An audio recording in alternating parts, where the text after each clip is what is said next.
Greetings, friends, and welcome back to Grand Adventure. I'm your host, Mark Guido, and we're getting ready to head out here in Tupelo and drive for the final stretch of our three-part series along the Natchez Trace, all the way down to Natchez, Mississippi.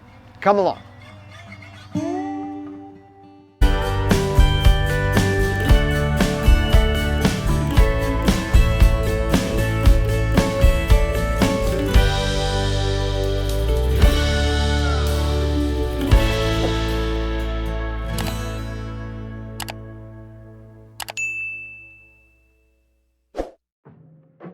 We're resuming our drive down the Natchez Trace Parkway near milepost 260 in Tupelo, Mississippi, where we left off last week.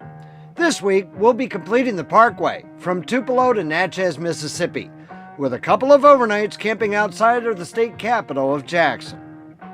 In case you haven't been with us for the first two parts of this series, the Natchez Trace Parkway is a 444-mile-long unit of the National Park Service that follows the historic Natchez Trace, a forest travel route where use peaked from the late 1700s to the early 1800s. It connected the Cumberland and Tennessee rivers with the lower Mississippi River, running from Nashville, Tennessee to Natchez, Mississippi. Settlers and Indians, merchants and robbers, the fantastically rich and the tragically poor all came together on this original rutted roadway. The parkway includes all the trappings that you'd expect to find in a national park, including hikes, historic sites, picnic areas, and scenic overlooks. And we're stopping to share the best of these with you all along the way. There's not a single town, traffic light, or stop sign along the entire 444-mile route. And with little traffic, a steady 50-mile-an-hour speed limit, and gradual long-radius curves, it's a remarkably pleasant, scenic, and relaxing way to travel with an RV through the southeastern U.S. Our first stop on the parkway today is near milepost 251, where the Chickasaw Indian village of Pontotoc once stood.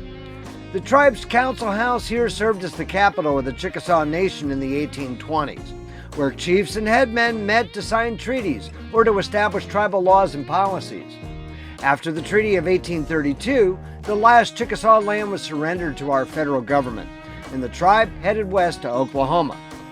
Nearby, near milepost 243, Spanish explorer Hernando de Soto and his conquistadors spent the winter of 1540-41 near here in an abandoned Chickasaw village. That spring, de Soto demanded 200 porters from the Chickasaw Nation, and the Chickasaw refused and attacked the Spanish camp. The Spanish lost about 40 men and most of their supplies. A couple of miles further, near milepost 241, the United States agents to the Chickasaws lived from 1802 to 1825. That Americans could peacefully travel the road through Indian lands was due in large measure to the agents, who collected debts, recovered stolen horses, removed trespassers, and captured fugitives. Bynum Mounds, near milepost 232, is the oldest prehistoric mound site along Natchez Trace Parkway. These mounds, ranging in height from 5 to 14 feet, were created by American Indians between the years 100 BC and 100 AD. These mounds acted as epicenters for ceremonial and religious activities for the American Indians who built them. There were originally 6 mounds at this site. However, in the 1940s, 5 of them were excavated by National Park Service archaeologists. The 2 largest mounds were rebuilt. Exotic trade goods and other artifacts were uncovered in the excavations, which gives evidence to a vast and varying trade network throughout the Southeast.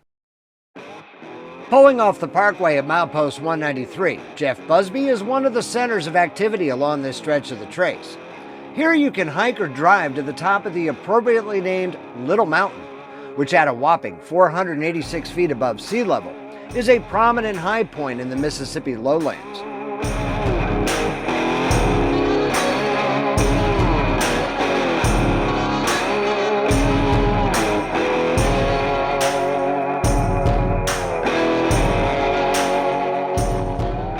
There are several parkway picnic areas at Jeff Busby, along with one of the 3 free first-come, first-served primitive campgrounds operated by the National Park Service along the route.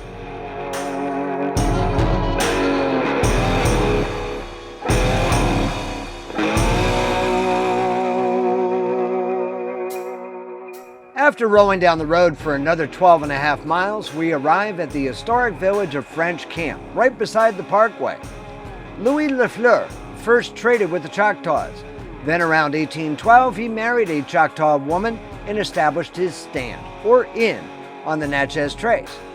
Because of the Lafleur's nationality, the area was often called French Camp, a name retained by the present village. Today's travelers will find comfortable lodging and dining at French Camp Historic Village, along with a pottery studio, gift shop, and museum, all a support ministry of French Camp Academy. I found a delicious catfish po' boy with fries for only $11 at the village's Council House restaurant. Following a quick ad break while I eat lunch, we'll keep heading down the trace towards Jackson, Mississippi, so stay tuned.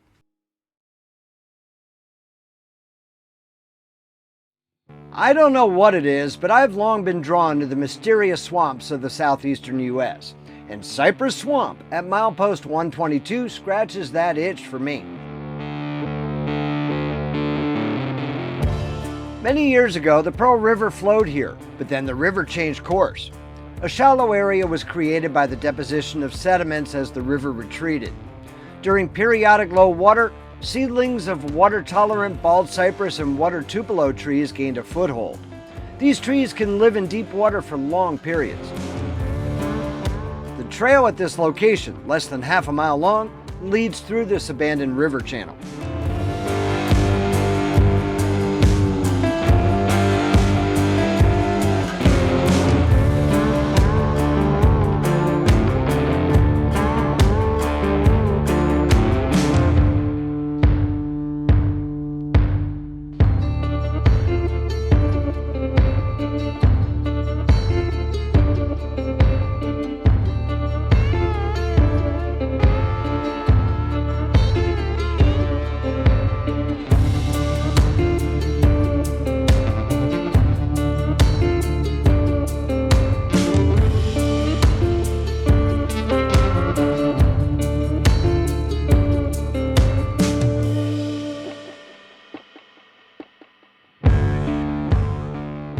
It's said that if you look closely, you may see juvenile alligators here sunning themselves on floating logs and other vegetation.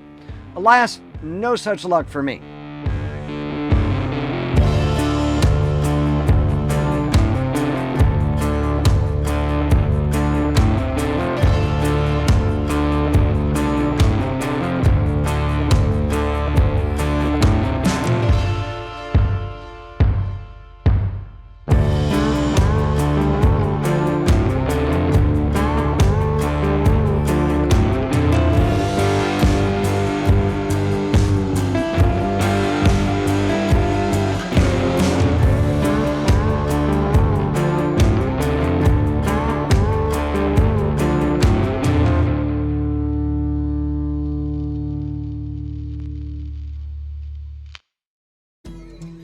Did you know that there was once a territory named West Florida? When Great Britain won most of the French territory between the Appalachians and the Mississippi with the Treaty of Paris at the conclusion of the French and Indian War, French ally Spain yielded western Florida to Great Britain. Britain, in turn, created West Florida. In 1764, this spot was the northern boundary of West Florida, marked by a line from the Yazoo and Mississippi Rivers confluence east to the Chattahoochee River. Near milepost 107, Boyd's site holds an unexpected secret. It started as two American Indian mounds built separately hundreds of years ago. Many years later, mound building was returning as a tradition, and a third mound was built over the original mounds.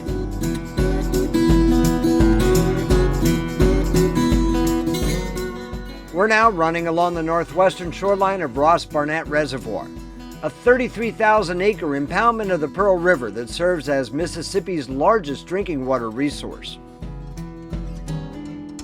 The lake features 105 miles of shoreline, a tiny fraction of which we'll be occupying for the next 2 nights.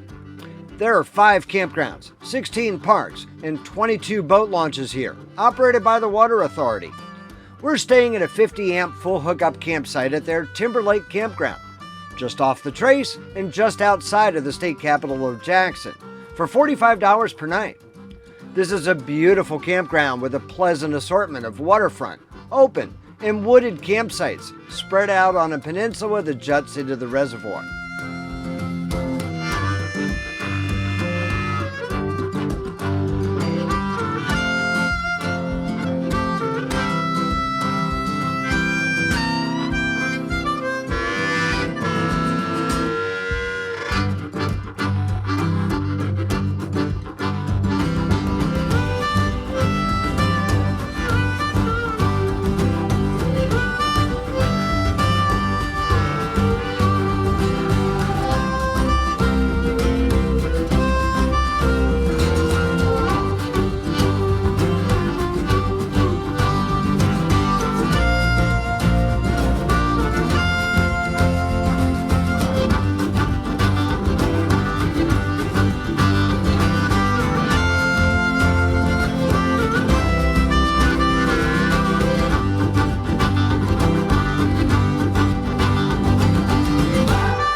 Spending 2 nights at Timberlake Campground affords us the opportunity to explore the Mississippi state capital of Jackson, the state's most populous city.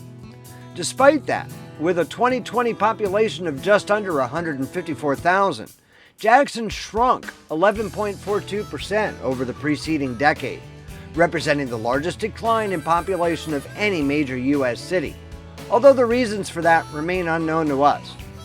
From our casual daytime observations, Jackson seemed a meticulously clean and seemingly safe place to explore despite its reputation for high crime rates, particularly homicides from street gangs engaging in wars for drug distribution territory. This area was originally known as Lafleur's Bluff, after Louis Lafleur, who we met earlier in this episode of French Camp.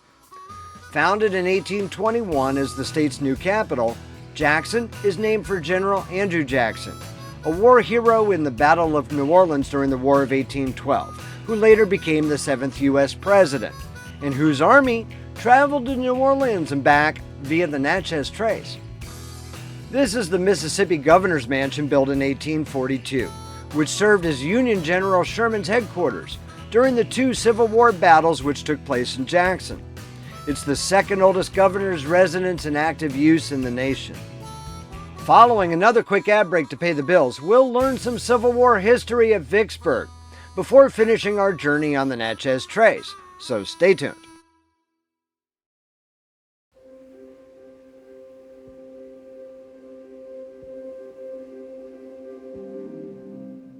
Seeing as how it's only an hour's drive from Jackson, we can't ignore the opportunity to travel to Vicksburg National Military Park while we're here. Located at a strategic point on the Mississippi River, Vicksburg was the river's last major Confederate stronghold. Capturing it would isolate Texas, Arkansas, and most of Louisiana, and therefore completed the second part of the Union strategy to win the U.S. Civil War.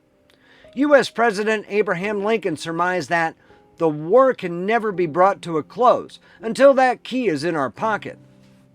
In a series of maneuvers between May and July of 1863, Union Major General Ulysses S. Grant and his Army of the Tennessee crossed the Mississippi River and drove the Confederate Army of Mississippi, led by Lieutenant General John C. Pemberton, into the defensive lines surrounding Vicksburg.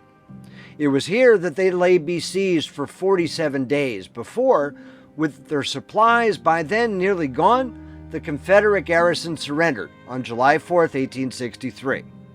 Along with another successful siege at Port Hudson further south, the Union victory at Vicksburg yielded command of the Mississippi River to the Union forces, which held it for the rest of the conflict. It's often considered the turning point of the Civil War.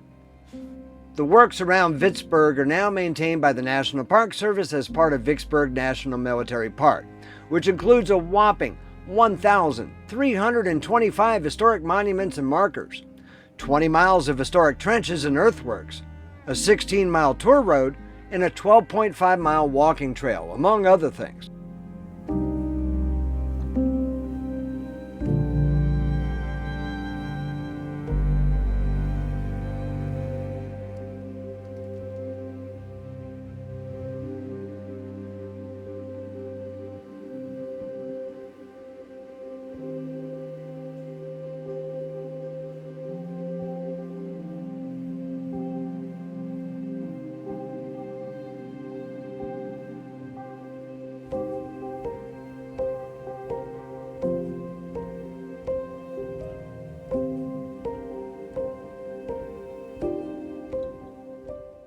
The Shirley House, or the White House as federal troops called it, is the only surviving wartime structure within the park. Its owners, James and Adeline Shirley, were heavily involved in the institution of slavery. As the Confederate rearguard fell back into the Vicksburg defenses, soldiers were ordered to burn all the houses in front of their works. But the soldier assigned to destroy the Shirley House was shot before he could apply the torch. The frightened occupants of the house were removed by Union soldiers and given shelter from the battle in a nearby cave. After that, the house served as headquarters for the 45th Illinois Infantry throughout the siege. It has been restored to its 1863 appearance. West of the Shirley House lies the 3rd Louisiana Redan, a triangular earthwork where Federal soldiers dug trenches to near the base of the Redan. Here a mine was started, with the plan to explode a charge under the Redan, allowing Union soldiers to rush into the gap created in the fort's wall. Despite exploding 2,200 pounds of black powder beneath the Redan, the Union effort failed. The Illinois State Memorial has 47 steps, one for every day Vicksburg was besieged.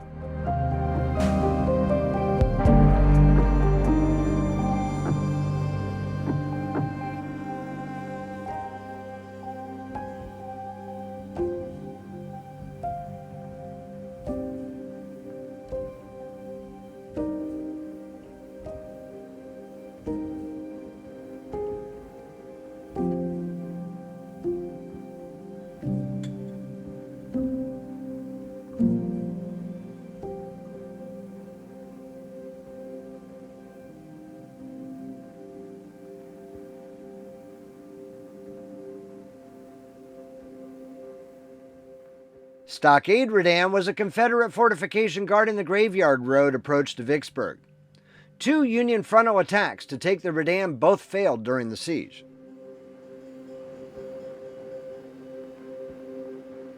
Confederate President Jefferson Davis understood the importance of Fort Hill, this river bluff overlooking the Mississippi, and armed it with artillery batteries overlooking the natural maze of swamps and bayous below. The USS Cairo, also known as the Hardlock Ironclad, was the first U.S. ship in history to be sunk by a mine on December 12, 1862, while clearing mines for the attack on Haynes Bluff. The mine was detonated by volunteers hidden behind the riverbank, and the ship sank in a mere 12 minutes. It was recovered from the Yazoo River here in 1964.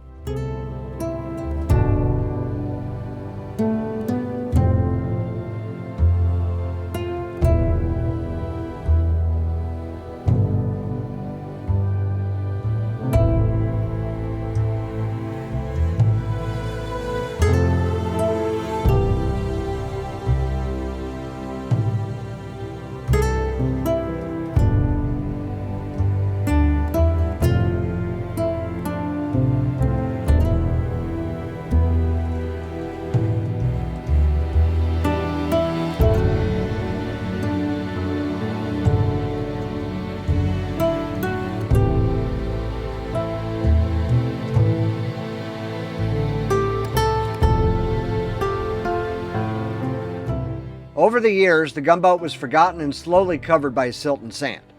Impacted in mud, Cairo became a time capsule, in which her unique historical artifacts were preserved against corrosion and biological degradation.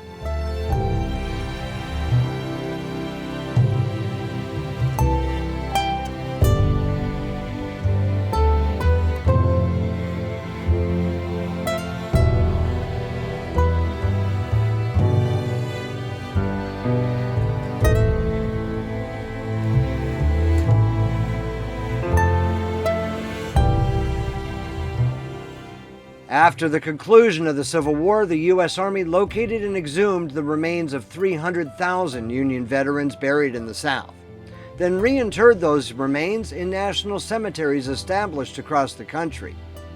Covering 116 acres, Vicksburg National Cemetery is the final resting place of 17,000 Union soldiers, a number unmatched by any other national cemetery. A full 75% of the Civil War dead buried here are listed as unidentified. Confederate dead from the Vicksburg campaign were originally buried behind Confederate lines throughout the city, then later reinterred in the Vicksburg City Cemetery.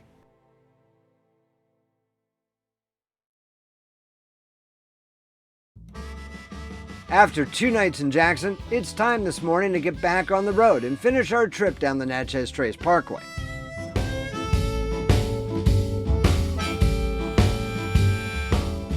Between the Parkway and Old Port Gibson Road is the ghost town of Rocky Springs that thrived in the late 19th century. First settled in the late 1790s, the town grew alongside a watering location along the trace, the Rocky Springs. Several businesses were established at different times, among them carpenters, wheelwrights, a well digger, cabinet makers, a cotton gin maker, and blacksmiths. By the mid-1800s, there was also a church, post office, a Masonic lodge, and possibly a school, while the surrounding farming community included 54 planters, 28 overseers, and over 2,000 slaves who nurtured the cotton crop. Today, only the church and cemetery, 2 safes, and several abandoned cisterns remain. Yellow fever struck in 1878, killing 43 in town, followed by the boll weevil decimating the cotton crop in the early 1900s. The last store in the area closed its doors during the 1930s.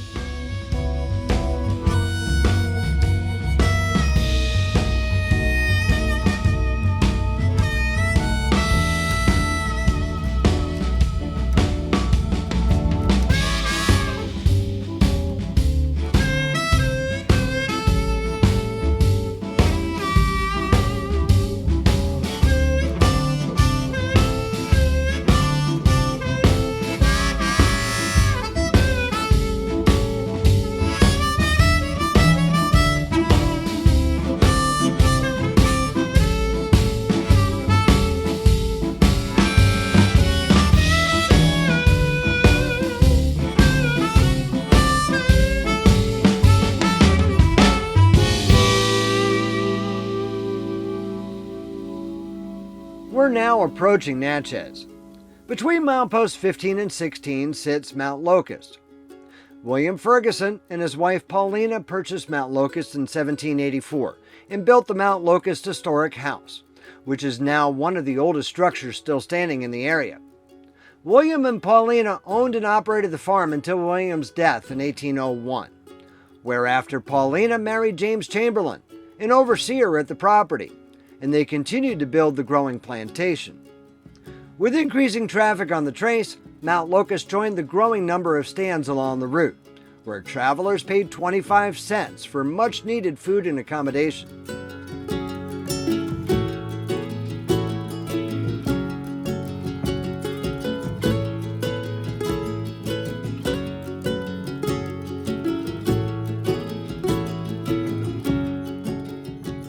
Mount Locust thrived as a cotton plantation through the mid-1800s.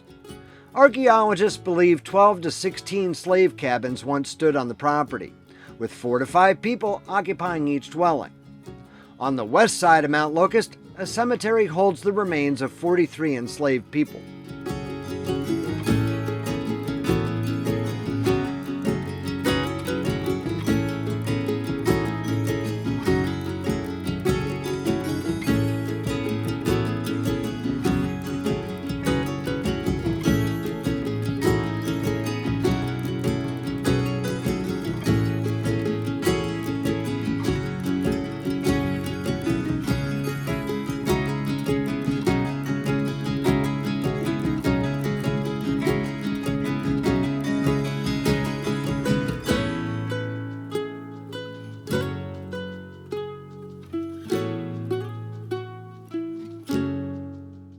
After 5 generations in the Ferguson-Chamberlain family, the National Park Service took over the property in 1938.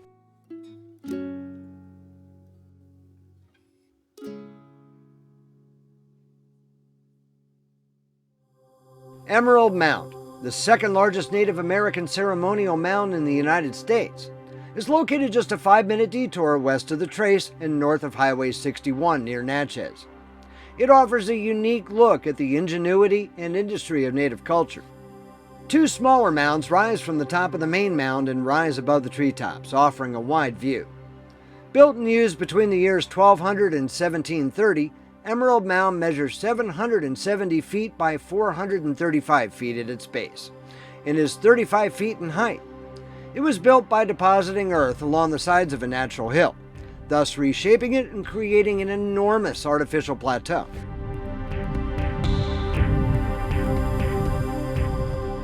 It's hard for me to wrap my head around creating this massive earthen structure by hand, utilizing the tools of the day.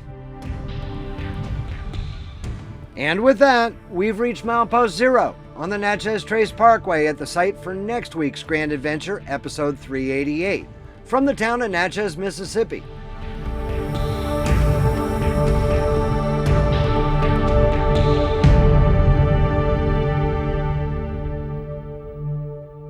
So here we are at milepost 0, having completed the entire Natchez Trace route from just outside Nashville, Tennessee, to here in Natchez, Mississippi. We're going to be coming to you next week exploring the area surrounding Natchez. So if you're not yet a Grand Adventurer, now is the perfect time for you to go smash that little subscribe button right down there in the lower right-hand corner of your screen. And ring that notification bell to be sure that you never miss a Grand Adventure, which we premiere every Wednesday evening. It's extremely important to us that if you like this 3-part episode covering the Natchez Trace, please be sure to give us a big thumbs up down below. And while you're down below, that's where you'll find the comment section where we always love to hear from you each and every week. So until next Wednesday from Natchez, Mississippi, please remember, life is nothing but a grand adventure. We'll see you then.